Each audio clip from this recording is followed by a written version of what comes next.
Good morning, everybody. It is a real stinker of a day outside. Look at this. Nobody signed up for this. Nobody wants this. Which makes it a perfect day to build a PC, or at least plan most of a PC build. And luckily, that is what we do around here. So today what we're going to do is take a look at the PC build that I am planning to replace my main editing system, go over some of the parts, and actually look for some of your feedback in continuing that process and finishing up what hopefully will be sitting on my desk for the next couple of years.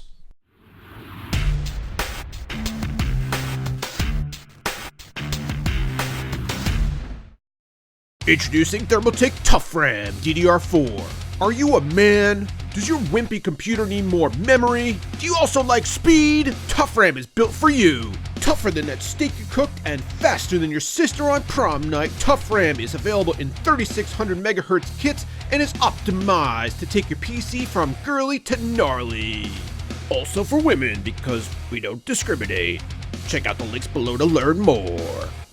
Alright, so if you guys have been around the channel for even, I guess, a few months now, you'll probably remember that I did a fairly large multi-part video series where I built myself a new editing system inside the Fractal Meshify S2. It was fully custom water-cooled. It was based on an i9-9900K. All kinds of vendors were involved, and that system was supposed to be the one that replaced my main editing rig for a while. I wanted to try out QuickSync. I wanted to see how that was going to affect my workflow in Adobe Premiere. Unfortunately, I, as a professional PC builder, am basically an idiot, and the motherboard that I chose for that project, which was the MSI Z390 Godlike, does not have the capability to power the iGPU in the 9900K. So I spent months planning, building, sourcing materials for that project, only to figure out that when I had it all together, it didn't do what I wanted it to do. Yes, I'm bad at this. Or at least maybe I should have just put in like a little more research. I made an assumption that I should not have made. So unfortunately, what that means is I still need a new editing system. Well, I guess need is a strong word. I'm kind of at the point where I would like to replace the editing system that I've been using for a couple of years now. And luckily, we have a lot of good choices with the hardware that's coming out. We have the 3950X from AMD, and we have the new Intel i9-10980XE, which the naming is just so stupid. However, that's going to be the next step up in the X299 platform. So both Intel and AMD have some really compelling hardware coming out that I want to choose from, and that's kind of where you guys come in this video. But I have a lot of other hardware that's already set, and I know that I'm going to be using it. So let's take a look at that before we get into my personal dilemma. So here is most of the gear on the table in front of us, and we're going to focus on the stuff that's over here before we move over and talk about these two things. All right, the case. This is the Lian Li PC011 Dynamic XL. I've had this in the office now for, I don't know, I guess probably 2 months or so, and I have not taken it out of the box. Obviously, it's a case that I want to build in. Obviously, it has everything that I need because right now, my current system is this. And obviously, this is the original PC011 Dynamic, and it served me well now for, I guess, maybe a year and a half or whenever it was that I built in this case. The Dynamic XL is going to give me some additional functionality here. We have expanded I/O on the front and on the bottom, and these ports are going to come in especially handy because I, as it turns out, end up having a lot of USB devices plugged in. Obviously, the internals are going to be a little bit larger, allow for better fan and radiator configuration, more airflow and all that. However, there is a problem with this particular case. The problem is this, and this is not something that I knew about because, as I said, this case has been in here, been in the office for a couple of months now, and I have not taken it out of the box. But when I took it out of the box, this is what I found. The entire front or the entire rear leg has just been completely crunched in shipping, and you could see that the aluminum is actually torn and the entire leg is bent. So this is what it should look like, and it looks like this. As a result, this now is uneven. It wobbles. And when I tried to figure out how that happened, I came over to the box and I saw this, which is, I guess, I didn't catch when it was delivered because I was just looking at the top of the box, which looks fine. So somebody really hammered this corner, and as a result, now I have this. So here it is from the bottom, and you can see that it's just completely deformed. I didn't get this case from Lian Li. I purchased this from Newegg, and because it's been sitting in the box in my office for maybe 2 months now, it's past the point where they will accept a return. So what I'm going to try to do is unscrew this. There's like a screw here, screw it in there, screw over there. Take it off and see if I can maybe bend it back into its shape, which is supposed to be that. And I guess just see what happens. But regardless, this is the case that I'm going to be using. Maybe not this specific one, but the PC011 Dynamic XL is what the system will be going in. Next up, we've got some stuff from Noctua. I'm going to try to build whatever system it is, be it a 3950X or a 10980XE, using only air cooling. And if we're going to use air cooling, this is obviously what we want to go with. It's the new Noctua NHD15 Chromax Black. I guess I got one of the first ones that includes the limited edition LTT stuff, which is basically just orange corner pieces on here. But it's just a much better looking solution than their standard brown and silver, and it performs the same. So pretty excited to use this. I think this would be an absolutely outstanding cooler for a 3950X. For a 10980XE, not so sure, but I at least want to give it a try. And to complement that, I've got a whole bunch of their Chromax Black fans. I have like 10 of these in total. I just didn't want to stack them all on the table, but this case obviously can hold a lot of fans. So we're probably going to put like 3 up top, 3 on the back wall, 1 on that back wall, and then up to 3 at the bottom. So that's 10. So I have 10 of them.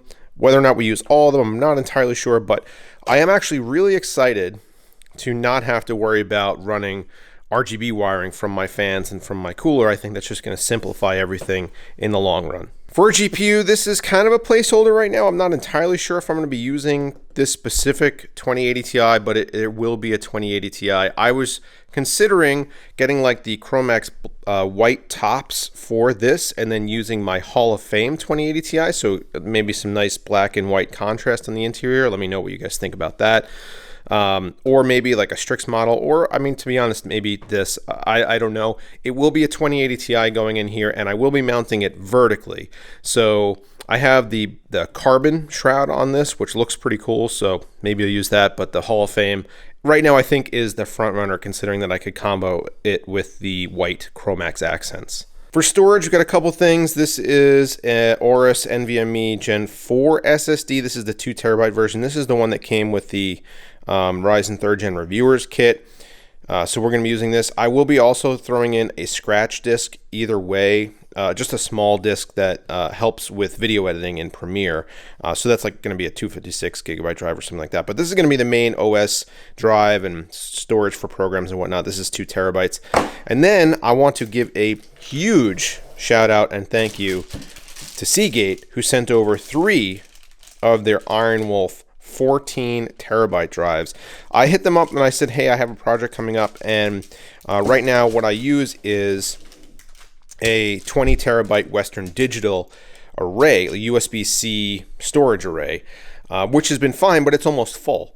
So I hit them up. They sent me over 42 terabytes of spinning disk storage, and these are basically the most reliable drives on the market for consumers.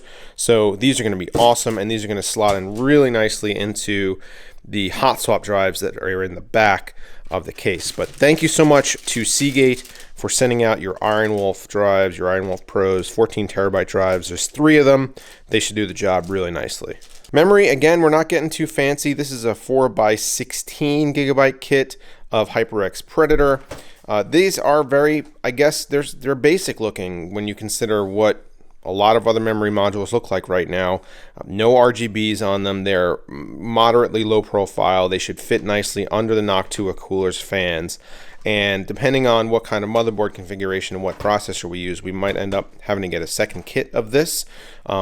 But for now, I'm just going to stick with the 4x16.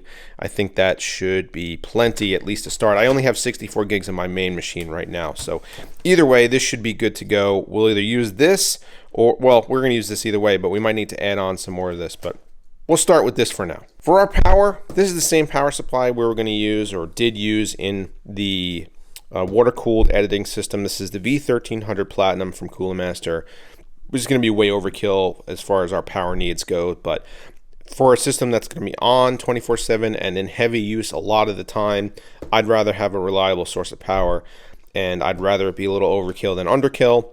This will do the job just fine.